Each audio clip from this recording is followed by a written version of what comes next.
ఇది ఖచ్చితంగా నిర్ధారించాల్సింది. ఇక అంతర్జాతీయ మహిళా దినోత్సవ వేళ ఆడపిల్లల భవిష్యత్తు కోసం సూర్యాపేట జిల్లా అనంతగిరి మండలం కొండ్రియాల గ్రామ ప్రజలు కీలక స్కీమ్ ఆవిష్కరించారు. గ్రామంలోని ఉద్యోగులు యువత కలిసి మన ఊరు మహాలక్ష్మి పేరిట కొత్త పథకం ప్రవేశపెట్టారు. ఆడపిల్ల పుట్టిందంటే తల్లిదండ్రులకు భారం అనుకునే రోజుల నుండి ఆడపిల్ల పుట్టిందంటే ఆనందపడే విధంగా కీలక నిర్ణయం తీసుకున్నారు. పుట్టిన ఆడపిల్ల పేరిట బ్యాంక్లో 20,000 ఫిక్స్ డిపాజిట్ చేయాలని నిర్ణయించారు. ఇక గ్రామంలో జన్మించిన ప్రతి ఆడపిల్లకు 21న జరిగే నామకరణం రోజున సేకరించిన నగదును బహుమతిగా అందించనున్నారు. అదేవిధంగా పాప పేరున ప్రధానమంత్రి సుకన్య యోజన పథకం నమోదు చేసి ఏటా మహాలక్ష్మి పథకం డిపాజిట్ పై వచ్చే వడ్డీని పోస్ట్ ఆఫీసులో చెల్లించే విధంగా ఏర్పాట్లు చేశారు.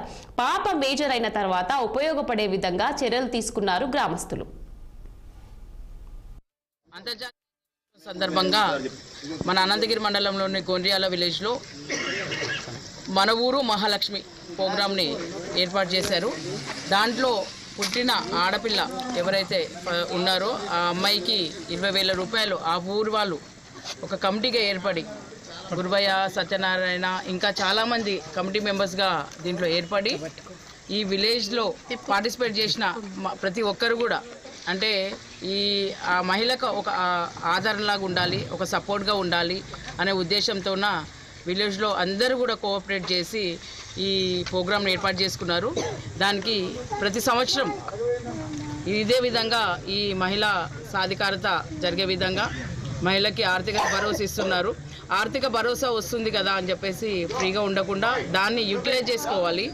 ఆ అమౌంట్ని కూడా వాళ్ళకి ఉపయోగపడే విధంగా దాన్ని వినియోగించుకోవాలని చెప్పేసి ఈ సందర్భంగా నేను తెలియజేస్తున్నాను. అంతర్జాతీయ దినోత్సవం సందర్భంగా మన అనంతగిరి మండలంలోని కొండ్రియాల విలేజ్లో మన ఊరు మహాలక్ష్మి ప్రోగ్రామ్ని ఏర్పాటు చేశారు. దాంట్లో పుట్టిన ఆడపిల్ల ఎవరైతే